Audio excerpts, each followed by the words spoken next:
Salut les amis. Bon, j'applaudis, hein. Franchement, les chaînes françaises, européennes, les chaînes de l'Occident avaient l'art. Les gars là détiennent la vérité. Vous savez, le 9 mai arrive, tout ce complot, les drones ukrainiennes, Kremlin, la Douma, c'était vraiment du n'importe quoi parce que Vladimir Poutine faisait tout cela pour expliquer comment il va annuler le défilé du 9 mai ou qu'il ne va pas apparaître en public parce qu'il va dire qu'il a peur de sa sécurité. Tous deux.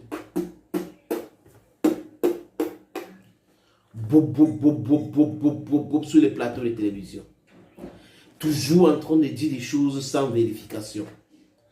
Des gens qui ne veulent pas apprendre, mais qui veulent être dans les scoops infondés, les scoops qui n'ont pas de sens. C'est-à-dire que les agences de com russes disent qu'il y aura défilé le 9 mai, même après cet attentat sur la Douma et le Kremlin. Mais les gens trouvent à expliquer sur ces chaînes comment il est en train de préparer l'opinion publique russe pour annuler le défilé du 9 mai, de deux, sa présence, même s'il y a ces défilés-là. Et les chaînes russes ont dit qu'il y aura défilé, il y aura Poutine. Des gens qui connaissent la Russie mieux que les Russes eux-mêmes disaient non, il ne va pas apparaître et tout. Et bon, Vladimir Poutine est arrivé en public. Vladimir Poutine a fait un long discours, où il a parlé de la valeur, il a parlé de beaucoup de choses, et il a parlé de la guerre que l'Occident mène contre la Russie. Il a parlé. Il parle de Hitler, il parle de la défaite de l'Allemagne nazie lors de la Deuxième Guerre mondiale. Et il a parlé. Nous, on a écouté. Et ce genre, j'ai l'impression qu'ils font du journalisme de quai d'Orsay pour certains. C'est-à-dire qu'on les dit, dites ceci. Ils organisent le débat pour cela. Parce que vous savez, ils appellent les autres oligarques.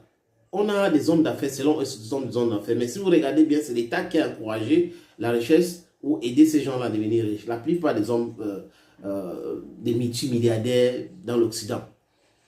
Et ils sont pro-pouvoir, pro-système. Ce sont les élites qui détiennent le pouvoir.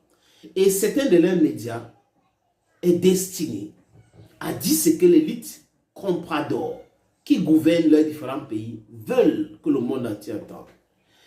Ils disent ce qui plaît à l'élite. Est-ce que l'élite veut vendre? Mais est-ce que ce que l'élite ou la classe gouvernante veut vendre est la réalité? C'est là où réside la vraie question. C'est la vraie question.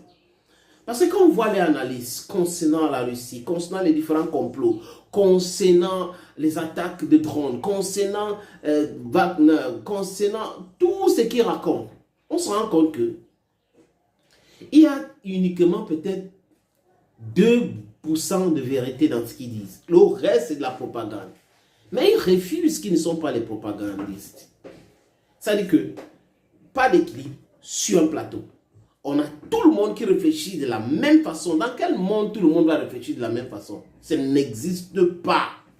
Ce n'est pas possible. Vous ne pouvez pas obliger les gens à réfléchir de la même façon. Si on retrouve un plateau de débat où les gens réfléchissent de la même façon, sachez que c'est bien planifié. Et quand on planifie quelque chose, c'est de la communication politique qu'ils sont en train de faire. Ils font de la communication. Ce n'est pas un travail d'intellectuel. Ça n'a rien à voir. Et on a vu ça avec l'apparition de l'homme le plus puissant au monde. Aujourd'hui, Vladimir Poutine, sur la place rouge, en train de faire un discours, et rien n'a été fait. Rien ne s'est passé. Vous avez vu les lagages des missiles, des bombes en Ukraine. Est-ce que c'est ce que vous voulez? Les amis, en fait, je n'ai pas fait cette vidéo pour juger qui que ce soit, mais j'ai fait cette vidéo juste pour proposer d'écouter l'intégralité du discours du président russe Vladimir Poutine ce 9 mai 2023. On parle de la fête de la victoire en Russie. Regardons. Chers citoyens de Russie, chers anciens combattants, camarades soldats et matelots, sergents et quartiers maîtres, aspirants et adjudants, camarades officiers, officiers généraux et amiraux, combattants et commandants de l'opération militaire spéciale. Je vous souhaite une bonne fête de la victoire aujourd'hui. C'est la fête qui honore nos pères, nos grands-pères et nos arrière-grands-pères qui ont glorifié et rendu immortel leur nom en défendant la patrie. De nombreuses victimes et sacrifices, mais l'humanité a été sauvée du fascisme. Aujourd'hui, nous nous trouvons encore sur la croisée des chemins. Une vraie guerre a été lancée contre notre patrie, mais nous avons résisté au terrorisme international. Nous assurons la sécurité des habitants du Donbass et la sécurité internationale. Pour nous, pour la Russie, il n'y a pas de peuple inamicaux ou ennemis, ni à l'ouest ni à l'est. Comme la plupart des gens sur cette planète, nous voulons voir l'avenir paisible, stable et résilient. Nous considérons que toute idéologie de domination est abjecte par sa nature. Elle est mortelle et mortifère. Mais les élites occidentales parlent encore de leur exceptionnalisme pour créer des confrontations, des affrontements, semer les conflits sanglants, la haine, la russophobie, le nationalisme. Ils détruisent les valeurs traditionnelles qui rendent l'humanité humaine et font tout pour dicter encore leur volonté au peuple, dicter leurs règles. Mais en réalité, il s'agit du pillage, de la violence et de la répression. Et ils ont apparemment oublié à quoi ont mené des prétentions des nazis pour dominer dans le monde. Ils ont oublié celui et ceux qui ont écrasé le nazisme et qui n'ont pas épargné leur vie pour libérer les peuples de l'Europe. Nous voyons comment dans de nombreux pays, les mémoriels et les monuments aux combattants soviétiques sont détruits. Un culte du nazisme est érigé à la place. La victoire et la mémoire de vrais héros est niée et oubliée. Il s'agit ici d'un crime contre l'histoire. Et il s'agit du mouvement du revanchisme pour s'attaquer à la Russie en réunissant les néofascistes. Il n'y a rien de nouveau. Ils veulent l'effondrement de notre pays. Ils veulent nier les bilans de la Seconde Guerre mondiale et changer le droit international et étouffer tout nouveau centre du développement. Leurs ambitions démesurées et leur arrogance amène des tragédies, tout comme pour le peuple ukrainien en ce moment, qui est devenu l'otage d'un coup d'État et du régime criminel guidé par les maîtres à l'Occident.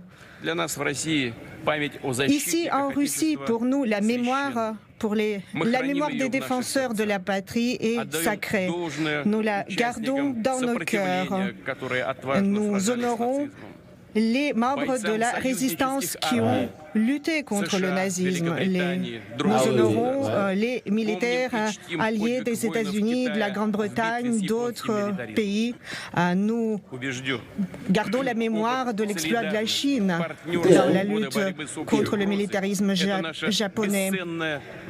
Nous savons que nous devons garder sacré cet héritage de victoire qui, aujourd'hui, est très important, car nous avançons vers le monde multipolaire qui serait basé sur la confiance et l'indivisibilité de la sécurité pour tous les pays.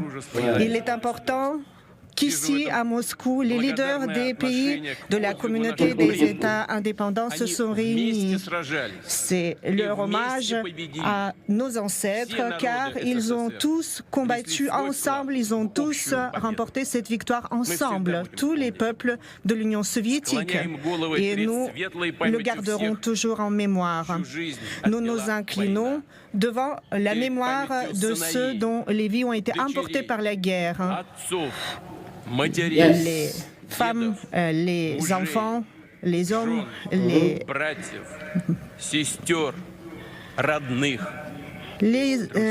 personnes âgées. Et je décrète une minute de silence en leur nom.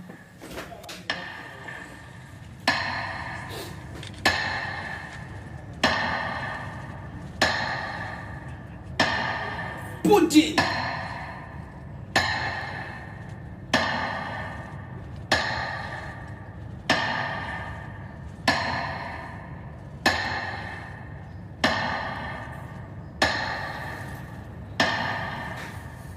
Voilà, on entend très clairement les secondes qui s'égrènent dans cette minute de silence vraiment solennelle, voulue solennelle par Vladimir Poutine pour ces victimes de la Grande Guerre.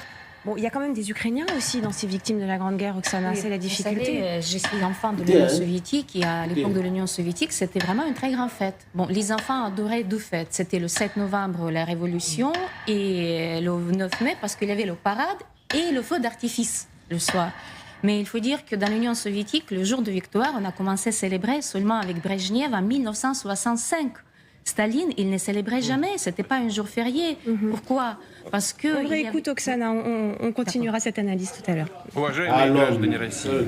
Chers citoyens de Russie, les batailles qui sont décisives pour le destin de notre patrie sont toujours sacrées et nous honorons l'héritage de nos ancêtres et nous comprenons ce que cela veut dire être à la hauteur de leurs exploits. Nous sommes fiers des participants à l'opération militaire spéciale, de tous ceux qui combattent au front, qui sont à l'arrière ou qui sauvent les blessés. Il n'y a rien de plus important que votre travail. Le travail important pour le combat, important pour la sécurité de notre pays et pour notre État. Vous honorez votre devoir car vous combattez pour la Russie. Derrière vous sont vos familles, vos enfants et vos amis. Ils vous attendent. Et je suis persuadée que vous ressentez leur amour sans limite. Le pays tout entier est uni derrière nos héros. Tous sont prêts à aider et prie pour vous. Chers camarades, chers amis, chers anciens combattants, aujourd'hui, chacune de nos familles honore la mémoire de ceux qui ont combattu pendant la Seconde Guerre mondiale. Les fleurs sont déposées au monument aux morts. Et nous nous trouvons sur la place rouge.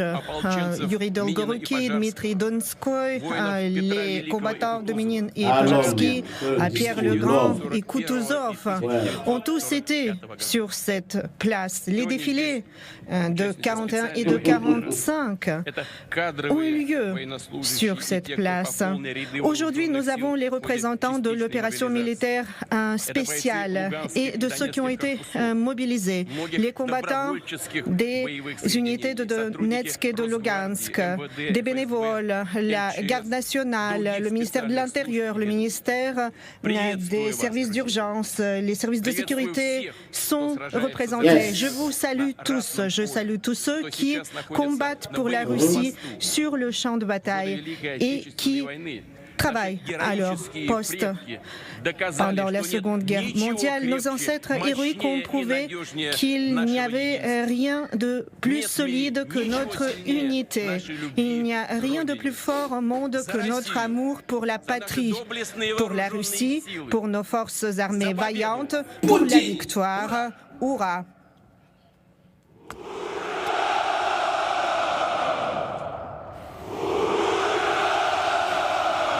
Ah ouais.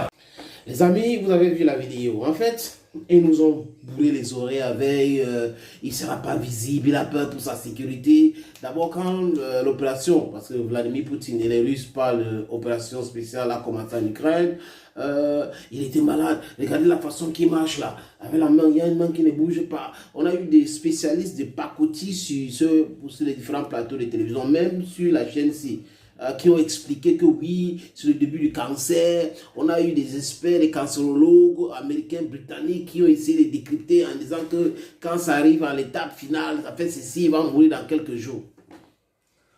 Des roublards, de rigolos qui passent leur temps à mentir. Et c'est ce qu'ils savent faire. Ils passent leur temps à mentir, de donner des leçons qui n'admettent pas qu'on les dise la vérité. Des gens qui disent qu'ils sont des démocrates, mais qui pratiquent la kakistocratie, qui encouragent la dictature dans beaucoup de pays dans le monde. Les gens qui veulent exporter leurs valeurs, mais qui refusent que les autres puissent exporter la leur.